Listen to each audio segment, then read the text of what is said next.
The nutrient reduction strategy is a science-based voluntary strategy to reduce the loss of nitrogen and phosphorus to the Mississippi River and ultimately to the Gulf of Mexico. There has certainly been concerns about nutrient loss in Iowa waters locally. That's been going on for decades. I'd say the new impetus was the Gulf Hypoxia and the Gulf Hypoxia Task Force to, again, reduce the size of the hypoxic zone. It was important for Iowa to be a leader in this effort and not just push it away, but dive in, and we did. We dove into the deep end. The nutrients can come from several sources. They can come from point sources, like a wastewater treatment plant from a city or an industry. It can also come from non-point sources, which is more of a diffuse source, whether that's runoff from the landscape, atmospheric deposition, things of that nature.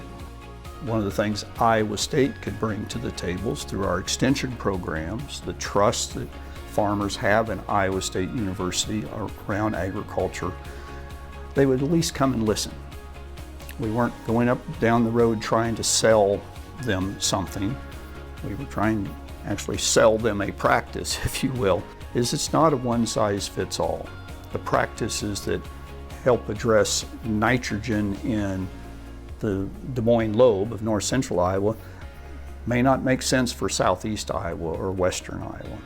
The Iowa Nutrient Reduction Strategy implementation for point sources, the way we implement that practical approach is by working with each individual city or industry that's been identified to be a part of the strategy. And we focused on the biggest cities in the state of Iowa and also the biggest industrial dischargers in the state of Iowa, because that's where we get the most bang for the buck. So from the beginning, this has been a partnership between the point sources and the non-point sources. And much like on the non-point side, where you have to change education and behavior and provide incentives and such, the point source had many of those same challenges, because you had cities that ultimately the cost of upgrading their water facilities goes back to ratepayers. So they too had to convince the cities, convince the engineers working at those cities that this was a worthwhile endeavor. And I think they've made tremendous progress.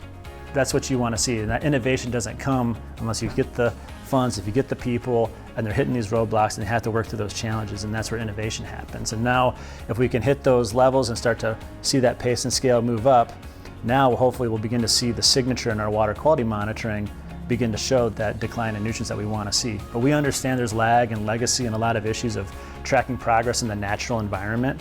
So that's why we have a whole suite of practices, look at the level of implementation, or do we see it in water quality? What things do we need to do with our monitoring designs to be able to detect that signature? Are we on the right track? I think the nutrient reduction strategy is important for a couple of different reasons. I think just the way the different parties came together and worked together and have stayed in harness. Here we are 12 years into this, and the principals meet annually.